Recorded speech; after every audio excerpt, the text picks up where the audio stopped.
Before we start, please make sure to like, subscribe, and share this video with your friends and family.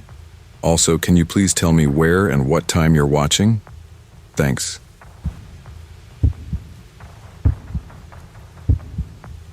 It was a typical day when I was 16 years old, and my life wasn't in the best shape. My parents were constantly yelling at each other, and the atmosphere at home was chaotic. Sometimes I'd step in and try to calm things down a bit, but it always ended the same way. Go to your room, Tom. Eventually, things got so bad they decided to divorce, sending me to live with my Aunt Dharma. She was amazing. I truly loved her, but she seemed to enjoy spending time with her neighbor, Mrs. Claire, even more. Mrs. Claire was in her 50s, and although most people expect older folks to be dull, Claire was nothing like that. She was lively, energetic, and incredibly engaging. She could chat about countless topics, and since I didn't have friends my age in the neighborhood, I found myself talking to her more and more. Her house was decorated with animal skins her late husband, a passionate hunter, had brought back from his expeditions. While I knew she exaggerated her stories about him, I never said anything. He was gone, and I didn't want to speak ill of a man she admired so much. One day, during one of our chats, I asked Mrs. Claire if I could use her bathroom. On my way back, I noticed a door slightly ajar. Curiosity got the better of me, and I peeked in. The room was packed with furs, some draped on the walls, others scattered on the floor, and a few seemingly prepared for crafting items like books. I was startled when I heard Claire say, "Beautiful, aren't they?" from behind me. I quickly turned to see her entering the room. She began talking about her husband again, how he'd hunted these animals and how skilled he'd been. But strangely, I never asked her what animals the furs came from. She didn't seem to know herself. After some time exploring the room, we moved on to other subjects. Mrs. Claire's stories always fascinated me and offered a welcome distraction from my troubles at home. That afternoon, filled with engaging conversations, tea, and delicious vanilla cookies, came to an end. As she walked me to the door, I noticed a peculiar neighbor strolling down the street. Everyone called him Jorge the Weirdo because he rarely spoke to anyone and gave off an unsettling vibe. Noticing my glance, Claire quickly warned, "Stay away from that man, Tom." Sometimes it's best to avoid certain people. I nodded and said goodbye before heading home. As I reached my aunt's house, an odd sensation crept over me, like I was being watched. My eyes darted nervously, and then I spotted him, Jorge, standing on his porch, staring at me. His gaze felt as if it was trying to communicate something, but I didn't want to find out what. I bolted to my aunt's house, locking the door behind me, my heart racing. That night, sleep eluded me. Every time I closed my eyes, Jorge's haunting stare replayed in my mind. The next day, my aunt broke the news. She'd be returning to the city the following week, and I'd be staying with my mom again. Apparently, my parents had started to patch things up. She asked me to start packing my belongings, as I'd be leaving soon. That afternoon, I decided to visit Mrs. Claire to share the news.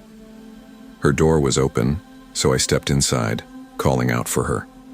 When she didn't answer, I wandered through the house, eventually passing the fur room. Unable to resist, I stepped inside to take another look. This time I noticed a small diary sitting on a table.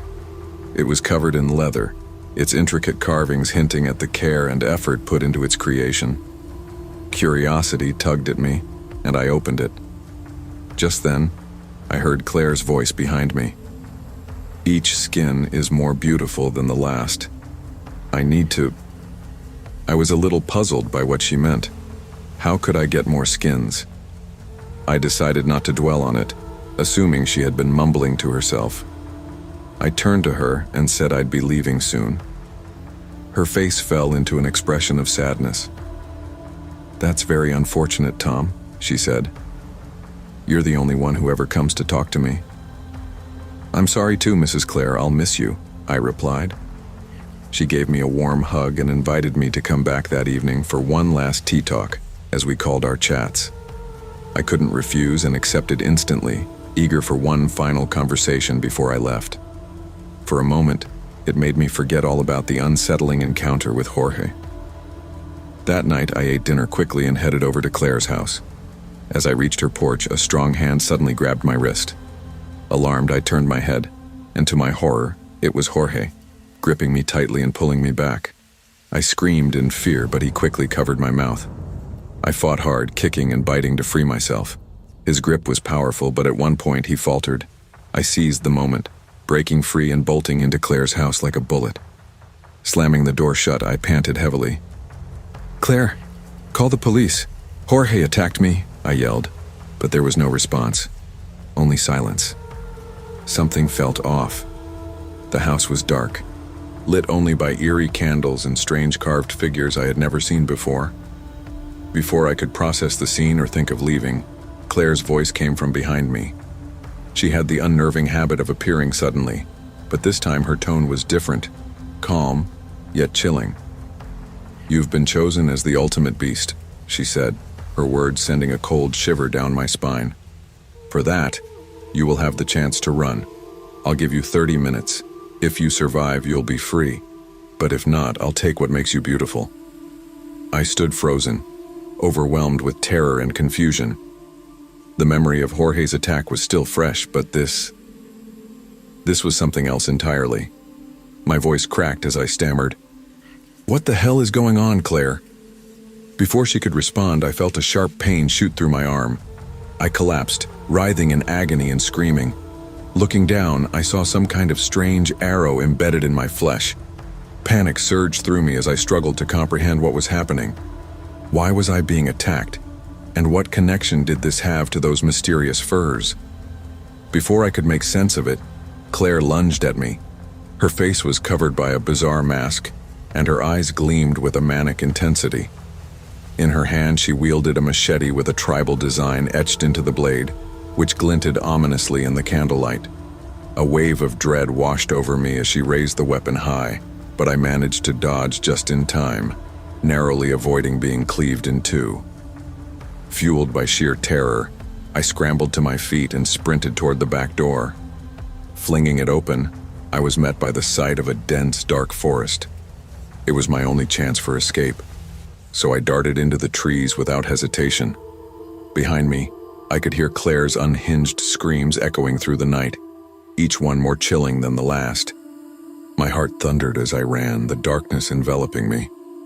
When I glanced over my shoulder, I saw Claire charging after me with an almost inhuman vigor. Despite her age, she moved like someone half her years, and it wasn't long before she closed the distance between us. Suddenly, I felt the machete's cold blade slash across my back. Pain erupted through my body, and I crumpled to the ground, writhing in agony. Claire loomed over me, her breathing heavy behind that terrifying mask. A storm of emotions engulfed me: fear, despair, anger, but most of all, confusion. Why was this happening? As Claire raised the machete for the final blow, I braced myself for the end.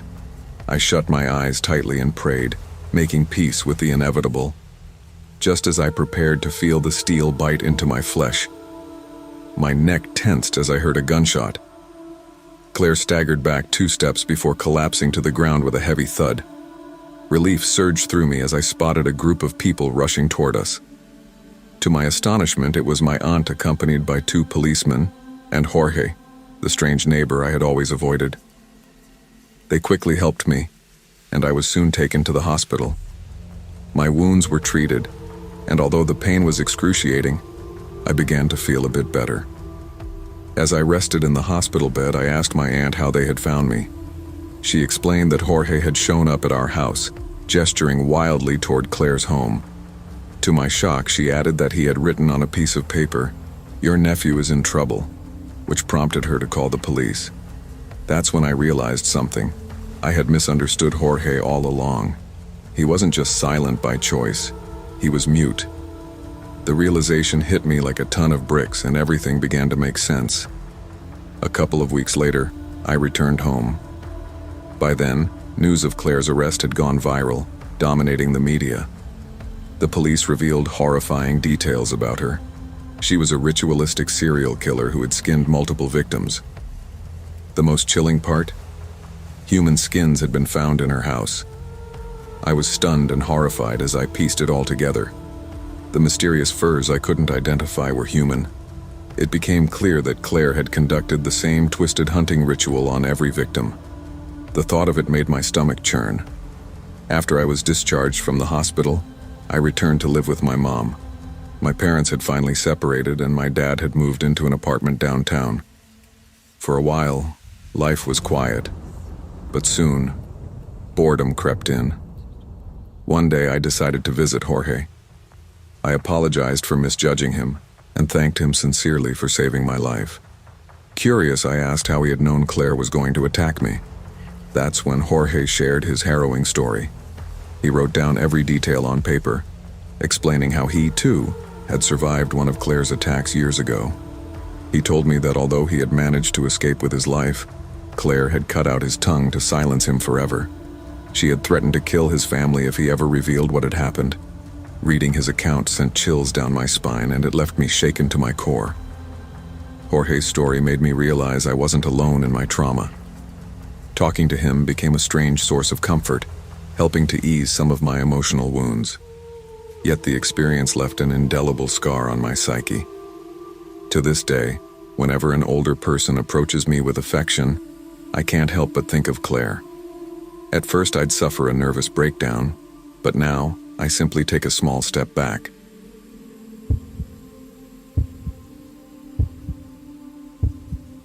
My next-door neighbor, Missy, had always been a bit strange. If she wasn't screaming, she was making noise in some way. At first, we just assumed it was part of her personality, but everything shifted when we learned the bizarre reason behind her outbursts. I still remember the first time we heard her screaming. The whole neighborhood rushed to her house, worried that something serious had happened, and we even called 911. But when we arrived, we found her sitting in her room, crying uncontrollably. When we asked what was wrong, she claimed someone had cut her hair. However, it was obvious she had done it herself. Scissors and clumps of hair were scattered all over the room. The police came and scolded us for making a false alarm while Missy apologized, admitting that she was, to put it bluntly, the screaming lady. She promised she'd be more careful in the future, but of course, that didn't happen. Just 3 days later, her screams pierced the air again. Once more, we rushed to her house, but this time her story was different. She claimed she had been at the mall and upon returning home, found a dead cat in her yard. According to her, the cat looked odd, and the scene had been so unsettling that it made us suspicious. Her reaction, the excessive tears and the melodrama surrounding the whole situation raised red flags. It was as though she wanted attention. Her tears, so plentiful, reminded me of crocodiles, fake and exaggerated. Despite the drama, everyone else seemed to believe her. But deep down, I wondered if she had killed the cat herself, just to stir up the neighborhood. After all, it would make for a pretty big newspaper story, if only I knew a reporter. It was truly bizarre because Missy was about 45 years old, and at first glance seemed like a perfectly normal woman, at least when she wasn't spiraling into one of her episodes. For reasons I couldn't understand, she would suddenly flip and start screaming over anything. We had hoped that the incident with the cat would be the last of her madness, but only 2 weeks later, her screams echoed through the neighborhood again. This time, despite feeling exhausted, I felt compelled to find out what was going on. I arrived at her house around 1 a.m., and she greeted me with another outlandish tale. She said she had come home extremely drunk and collapsed on the couch. Moments later, she woke up with a jolt, disoriented, and when she tried to find her bed, she tripped over something on the floor. Using her phone as a flashlight, she discovered yet another dead cat in the middle of her living room. That's when the screaming started once again. The neighborhood, as if bound by some unspoken agreement, rushed to her aid, but this time we didn't call the police. One of the neighbors recognized the cat as hers. When she saw it, her scream was much louder than Missy's, more full of fear than sadness. After trying to calm the distraught woman down, the crowd slowly dispersed. As the situation settled, I thought again about that headline idea. Crazy woman kills cat to get attention from her neighbors. It was eerie, yet it seemed to fit perfectly. Strangely enough, over time, We all started to look forward to Missy's next outburst. Somehow her madness had become part of the neighborhood's routine. Even the way we approached her house changed, from running over in panic to simply strolling over. Though we were still curious, her screaming stopped bothering us. It became something we just expected and, for some reason, accepted. But then, things took a truly bizarre turn. Missy put on her usual act, but this time it went even further. After her screaming fit, we found her in a state we hadn't anticipated, tears streaming down her face, but this time with a severed finger in her hand. We were all stunned and worried, and one neighbor immediately called for an ambulance. No one could fathom how she had lost her finger, but it seemed clear that Missy herself had somehow done it. She was spiraling deeper into madness than any of us could have imagined. The last time her scream erupted, it was so deafening it felt like the roar of a freight train. However, it suddenly stopped, cut off as if the battery of an old radio had run dry. I was the first to arrive at her house, but I wasn't prepared for what I found. What I saw was truly terrifying. Missy lay on the floor, stabbed in the heart, her body lifeless. Complete shock washed over me, but my mind couldn't help but entertain an absurd thought. Crazy woman kills her cat, rips off her pinky, and finally commits suicide to get the neighborhood's attention. It was such a ridiculous headline that I couldn't believe I was even thinking it. But in a strange way, it made sense. I couldn't convince anyone that Missy had orchestrated her own demise, and that frustrated me. I wanted people to see that she had been manipulating all of us. It was clear to me, a bored woman, starved for attention, taking things to the extreme. However, the neighbors couldn't see it. They were too caught up in shock, tears, and sympathy as one of them dialed emergency services. I stared at them, feeling as if I were in the middle of a horror movie, like a stranger in a nightmarish crime scene. I couldn't understand how they could weep for someone who, in my view, had caused all the chaos herself. Once the commotion had settled, I returned to my house. The police promised an investigation, but to me it seemed obvious that she was the one responsible for her own tragedy. She had always been a drama queen, constantly stirring up trouble.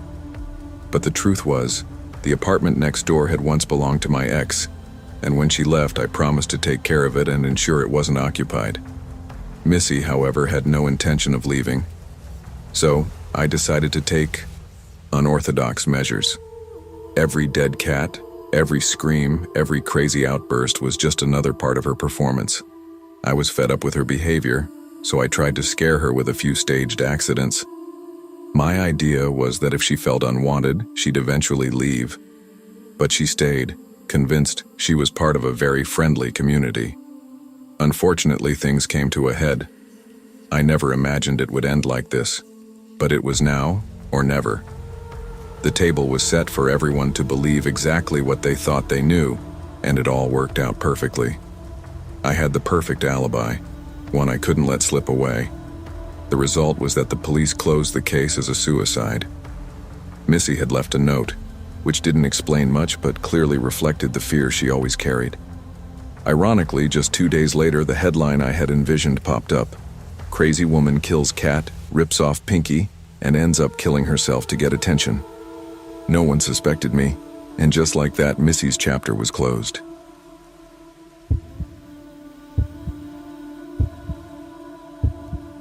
My name is Jake, and I had always dreamed of living on my own. That idea of independence had stuck with me since I was 15. When I turned 18, I finally mustered the courage to leave my parents' house and find a place of my own. School didn't matter much to me. I just wanted to earn money and get out of town. I couldn't afford anything fancy, but I was determined to find a space that was truly mine. After years of searching and working, I finally found an apartment I liked. It wasn't easy to secure a place in the city, but I eventually found one that was cozy, and I was thrilled. It was my first home, all mine, and I couldn't wait to start this new chapter of my life. But never in my worst nightmares could I have imagined that I was about to face the greatest horror of my life. It was a bright, sunny day when I arrived at the building to move in. Most of my belongings had already been delivered, leaving me with just 2 bags I'd brought in a cab. After paying the driver, I dragged my bags to the elevator, pressed the button for the third floor, and waited excitedly. I was on cloud nine, unable to contain my excitement. But the moment the elevator doors opened, my heart dropped. Standing in the hallway was a man in his 40s with a grim expression. His face was deeply wrinkled, a wart on his cheek, and dark circles under his eyes that made him look unhealthy and menacing. His intense gaze was unnerving, but it was his expression that truly disturbed me. Dressed entirely in black, he looked like a character from a horror film. I quickly stepped out of the elevator, a shiver running down my back. As he entered, I glanced over my shoulder. He smiled at me, revealing crooked, yellowed teeth that sent a wave of discomfort through me. When the elevator doors finally closed, I sighed, trying to shake off the encounter. It's just a random weirdo, I thought, determined not to let it ruin my excitement. After a few more steps, I reached my new apartment. Relief washed over me as I saw my door. I was so happy I kissed it before stepping inside. After spending a couple of hours unpacking and organizing, I began to feel calm again. But hunger soon hit, so I decided to cook something. Craving macaroni and cheese, I grabbed my wallet and headed to a nearby store I'd noticed earlier. On my way back, I ran into the same man again. This time he was wearing a cap. As I bumped into him, his cap fell off, revealing his bald, tattooed head. The sight sent a shiver down my spine, adding another piece to the unsettling puzzle I'd begun assembling in my mind. He looked at me with a cold stare that gave me goosebumps, and his body reeked of something foul, like rotting flesh. "That's it," I muttered under my breath, unable to hide my revulsion. Without thinking, I walked away quickly, avoiding eye contact. He bent down to retrieve his cap and put it back on. "I'm so sorry," I said, trying to be polite. He nodded silently, and I made my way to the elevator. To my dismay, he followed. We entered the elevator together, and the silence was unbearable. I prayed for it to reach my floor quickly. When it finally stopped on the third floor, we both stepped out. I hurried to my apartment, heart racing, only to notice that he entered the apartment next to mine, 5B. My pace quickened as I rushed into 5A, locking the door behind me. "Great," I muttered, frustrated. Now I was not only hungry, but also scared. I cooked my meal, sat down, and enjoyed my plate of macaroni and cheese, trying to calm myself. When I finished, I sighed in relief, hoping that some rest would help me shake off the day's strange events. I climbed into bed, ready to relax, when suddenly a blood-curdling scream shattered the silence. I bolted upright, my heart racing. Hesitating for a moment, I debated whether to investigate. What if it's serious? I thought. Gathering my courage, I opened the door slowly. To my surprise, the hallway was empty. I had no idea where the scream had come from, but the only explanation was that it came from my neighbor's apartment. "What's going on in there?" I whispered. Uneasy, I stepped back into my apartment and locked the door. I tried to push the unsettling events out of my mind, but no matter how hard I tried, sleep wouldn't come. That night I struggled to fall asleep, haunted by nightmares, and woke up feeling unrested. Over the next 2 weeks, the same pattern repeated. Disturbing noises echoed from my neighbor's apartment, growing louder and more frequent. I couldn't take it anymore. Sleep was a luxury I rarely enjoyed at home, and I often dozed off at work. I wanted to call the police, but being new to the building, I didn't want to stir up trouble. 2 days later, I came home utterly drained and desperate for rest. But as if on cue, the sharp, shrill noises greeted me as I walked through my door, this time even louder than before. Then I heard my neighbor's front door open and slam shut. "Knock it off!" I yelled, storming toward his door, frustration boiling over. I banged on it repeatedly, anger fueling my blows, but no one responded. Once I calmed slightly, I pressed the doorbell, but it was just as useless. Then, a nauseating stench wafted into my nostrils. It was the same foul odor I had encountered during my earlier meetings with him, only far worse. My frustration morphed into a sense of dread. I knocked again, louder this time, but there was still no answer. Finally, in desperation, I turned the doorknob. To my surprise, the door creaked open. It wasn't locked. I stood frozen, debating whether to go inside. After several seconds, curiosity and anger won out. I pushed the door open and stepped into the apartment. The smell was overwhelming inside. I gagged as I looked around. The apartment was a complete disaster. Papers littered the floor, objects were scattered in piles, and the dim lighting barely illuminated the chaos. "Is anyone here?" I called out, pinching my nose to block the unbearable stench. The silence that followed was oppressive, as though the room itself was holding its breath. Then I heard faint noises coming from the bathroom. My neighbor's apartment layout mirrored mine, so I easily found my way. Maybe he's hiding, I thought as fury overtook my fear. I approached the bathroom door and pounded on it. Again, no response. I heard the noises again, soft, unsettling, and decidedly inhuman. Against every instinct, I turned the doorknob and pushed the bathroom door open. I shouldn't have. The sight before me was a nightmare made real. Body parts were scattered everywhere, heads, legs, arms, and even eyes. Rats and cockroaches scurried over the remains, feasting in the darkness. The stench was thick, suffocating, and beyond revolting. I screamed, a raw, terrified cry. My legs buckled and I fell backward, crawling frantically away from the horrific scene. Suddenly, the lights went out, plunging the room into darkness. A shadowy figure emerged, advancing toward me. Panic surged through my veins as I scrambled to my feet. Then sharp pain shot through my hand. I looked down to see a blade piercing my palm. I screamed in agony, trying to pull it out, but the pain only intensified. My panic heightened as the shadow drew closer. Desperate, I reached out with my uninjured hand and found a switch on the wall. I flipped it, and dim light flickered on, offering faint visibility. What I saw next froze me in place. My neighbor stood before me, a hammer clutched in his hand, his expression more menacing than ever. Blood oozed from my injured hand, pooling on the floor. My heart pounded like a drum as I struggled to think of a way out of this nightmare. Without warning, he hurled a spinning drill at me. I managed to dodge it just in time, the tool clattering against the wall behind me. Seizing the moment, I bolted for the door, but he was fast.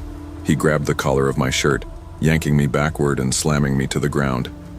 I hit the floor with a thud and he loomed over me, raising the hammer to strike. I rolled away just as the hammer came crashing down, narrowly avoiding the blow. We struggled. He kicked me hard, sending me sprawling face first into the door. My vision blurred from the impact, but I forced myself to turn, just in time to see him approaching again. He raised the hammer again, and this time, it struck me square in the face. The pain was indescribable, an unbearable, all-consuming agony. I felt two of my teeth fly from my mouth and heard the dull sound of them hitting the floor. A heart-wrenching scream escaped me as I clutched my face. "Please, no! Let me live!" I begged, my voice trembling with desperation. But he didn't care. His cold, merciless expression remained unchanged as he raised the hammer once more. Panic and adrenaline surged through me, and in a moment of sheer desperation, I kicked him hard in the knee. He let out a grunt of pain and collapsed to the floor. I knew this was my only chance. My life was hanging by a thread, and I couldn't waste a second. Ignoring the searing pain in my face and hand, I scrambled to my feet, flung the door open, and sprinted down the hallway. I ran toward the stairwell, taking the steps two at a time, my heart pounding furiously in my chest. I dared a glance behind me and saw him hobbling after me, limping but relentless, his hammer still in hand. Fear propelled me forward. Reaching the exit, I burst out of the building, nearly tripping over myself as I waved frantically at a passing cab. The driver barely had time to react before I jumped in and yelled, "Drive! To the police station! Now!" The cab sped off, leaving my deranged neighbor behind. I was shaking uncontrollably, my mind a whirlwind of fear and disbelief. I don't even remember if I paid the driver before stumbling out of the cab and into the police station. The officers barely had time to ask what happened before I collapsed, my vision fading to black. I woke up the next day in a hospital bed, my face bandaged and my body aching. A doctor explained that I had lost consciousness due to blood loss and shock. As soon as I could speak, I recounted everything to the police. Every horrifying detail. They acted immediately, sending officers to the building to investigate. But when they arrived at my neighbor's apartment, he was already gone. Days later, the police found him hiding in an abandoned building. Inside, they discovered even more horrors, more bodies, more gruesome evidence of his crimes. They arrested him on the spot. At his trial, the truth came out. The screams I had heard during those sleepless nights weren't figments of my imagination or random disturbances. They were the cries of his victims. He had tortured them, dismembered them, and, as the court revealed in stomach-turning detail, cannibalized their remains. He was a monster in every sense of the word. After that nightmare, I returned to my parents' home seeking solace and safety. But nothing has been the same since. The trauma clings to me like a shadow. Almost every night I wake up drenched in sweat, haunted by nightmares of that hammer, of his lifeless eyes, of the blood. I can't close my eyes without reliving those moments, and even when I'm awake, the memories creep in, unbidden and relentless. I still can't believe the man I lived next to, who shared a wall with me, was capable of such unspeakable acts. Though I survived, a part of me feels like I'll never truly escape.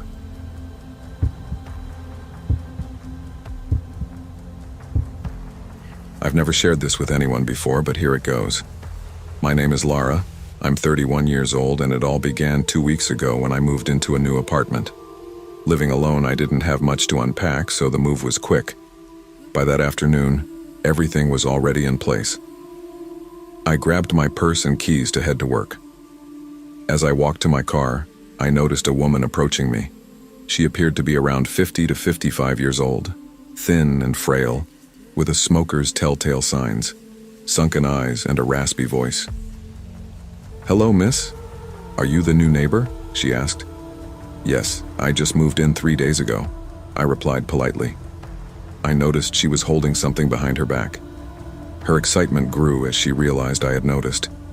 Her broad, sinister grin was unnerving, crooked, rotting teeth, some missing, with bloody gums and blistered lips. She sent a chill through me. "I want you to meet someone," she said, revealing a strange doll she called Yamaya. The name was awful, but it suited the creepy doll. Thanks. Nice to meet you," I stammered, trying to avoid trouble. "I'm sorry, but I have to go. I'll see you later," I said, hoping she'd take the hint. "Don't be so formal. Call me Emma," she said as I got into my car. Glancing in the rearview mirror, I saw her flicking her wrist oddly with a fixed stare. It gave me chills. When I returned home at 4:30 p.m., she was standing in the road playing with Yamaya. "What the hell is she doing?" I muttered. As I passed, she looked up with a haunting smile. I forced a polite smile back, but I was uneasy. I kept repeating in my head, "Don't come here, don't come here." Curiosity got the better of me as I heard her humming something about the doll. Her voice was low and eerie. I quickened my pace, glancing back before entering my building.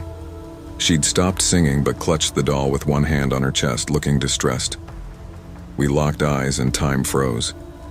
I finally mumbled an apology and rushed to my apartment, locking the door. I flopped onto my bed, exhaling deeply, trying to shake off the unease Emma had caused. She wasn't aggressive, but her presence was unsettling. I decided to distract myself by organizing my place. When I nervously glanced out the window, she was gone. That night I woke up at 3:30 a.m., confused. I turned on the light, fully alert but unsure why. Suddenly, faint knocking began, sending a wave of paranoia through me. Should I investigate or stay in bed? The knocking stopped after a minute, replaced by a distant whisper. I thought I was imagining things, but then there was silence for 5 minutes. Just as I began to relax, a loud crash echoed through the apartment, slamming my door shut. I jumped out of bed, searching every room. Nothing seemed out of place, yet I couldn't shake the sense of dread. Finally, I checked the bathroom. Pulling back the shower curtain, I froze. There it was, the horrifying doll, Yamaya. How had it gotten there? My heart pounded as I tried to make sense of what was happening.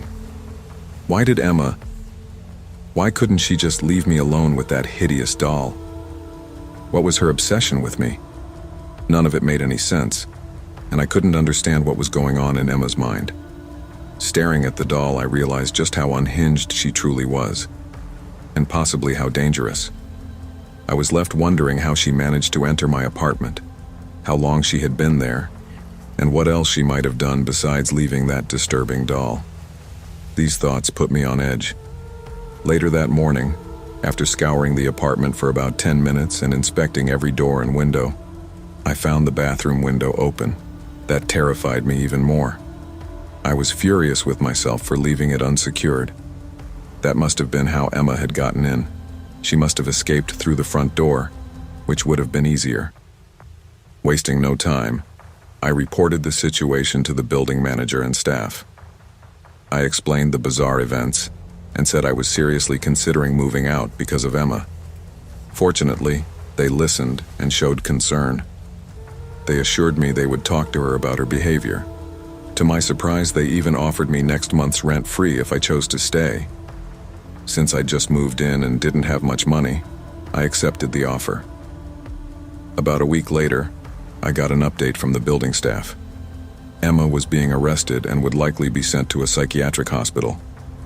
Apparently, when the manager confronted her about her actions, she admitted to breaking into my apartment but then flew into a rage, denying everything. She panicked and lashed out, hitting the manager in the head repeatedly with her wrist when he tried to calm her down. This sudden aggression led to her arrest. However, one nagging thought haunted me. How had she retrieved the doll? At that point, I realized she must have broken into my apartment again. Still, I felt slightly relieved knowing she was now in custody. Hearing about her arrest brought me an odd sense of comfort. I no longer had to worry about her. With Emma gone, I felt optimistic about moving forward in my new home. It was a fresh start to a new year, and after going through such a nightmare, I couldn't bear the thought of enduring something like that again. All I wanted now was peace of mind and the chance to rebuild my life, far removed from Emma and her sinister, unsettling doll.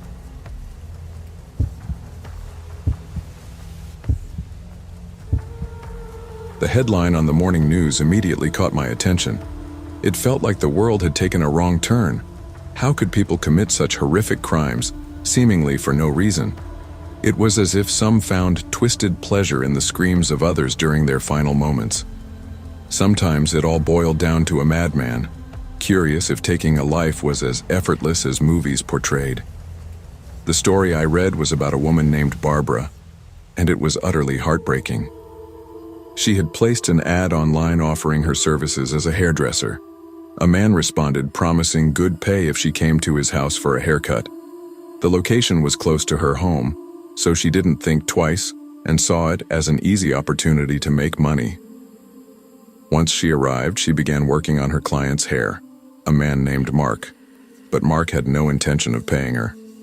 Instead, he made a disgusting proposal. He'd pay her if she agreed to sleep with him.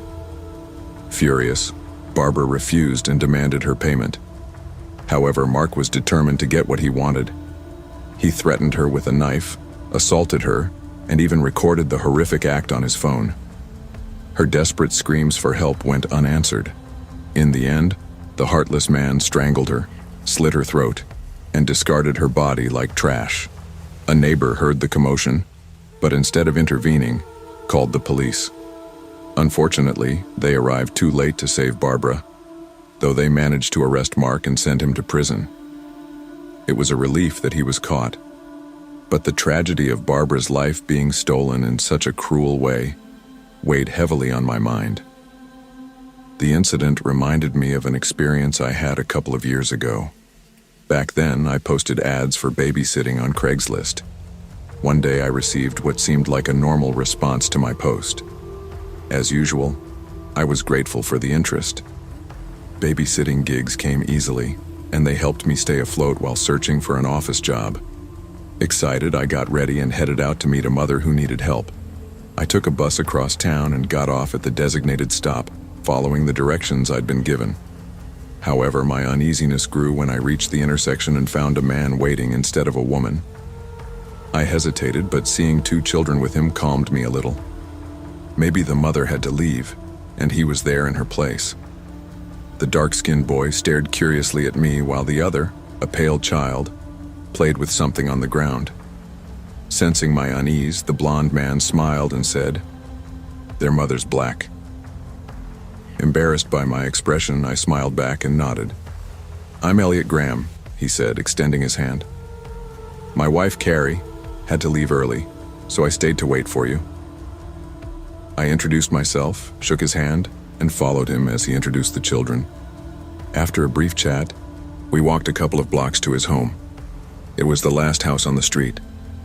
Inside, I noticed 3 additional kids, making 5 in total. The atmosphere felt odd, and the children seemed distant, but Elliot was busy explaining my duties. He mentioned that the kids wouldn't be much trouble and primarily needed supervision to ensure they didn't wander outside. He detailed everything: what to cook, how to feed them, where they slept, and assured me he'd pay upon his return. Then he left, leaving me alone with the children. The kids weren't particularly friendly. There were 6-year-old twin boys with dark skin, an 8-year-old blonde girl, a 3-year-old dark-haired boy, and a 6-year-old dark-haired girl. The youngest worried me the most. None of the kids responded to my attempts at conversation, even during dinner. Within half an hour, most of them had fallen asleep. I carried the ones I could to their rooms, but the 6-year-old girl refused to sleep or eat. After the others were asleep, she approached me and whispered, "The food has sleeping pills in it." I stared at her in shock. Were their parents drugging them to keep them quiet? The girl continued, "I've been here since I was 4. Her words hit me hard. If she'd been there that long, was she even Elliot's daughter? I pulled her close and began to ask her more questions. Questions, suspecting that something strange was going on here. When I finally understood, I realized that Elliot Graham was not her father, but a kidnapper, a guy who treated children like commodities. Elliot had been stealing children and selling them on the black market to people who use them as slaves and who knows what other horrible things. I couldn't believe that anyone could be so cruel in this day and age. I definitely didn't want to wait for him to come back, so I decided to call the police, tell them what was going on and tell them to hurry up. Fortunately, the officers arrived within minutes and rescued the children later when we were at the station. I found out who this man really was. What the girl had told me was only part of the story in reality. Elliot, whose real name was Matt Presley, had been on the most wanted list for years, known in the underworld for kidnapping and selling children. He used that money to bribe people or buy drugs, and to top it off, he would occasionally hire nannies who looked good to them under the guise of babysitting their children, and then sell them as sex slaves to foreign mobsters as well. This was a great revelation to me, actually. That little girl had not only saved herself, but also the other children and me. So I could not be more grateful to her for being so brave and cunning after living this terrifying experience. I knew I couldn't stay paralyzed, so I decided to close that chapter of my life and focused on looking for an office job far away from any craziness like the one I had witnessed that time.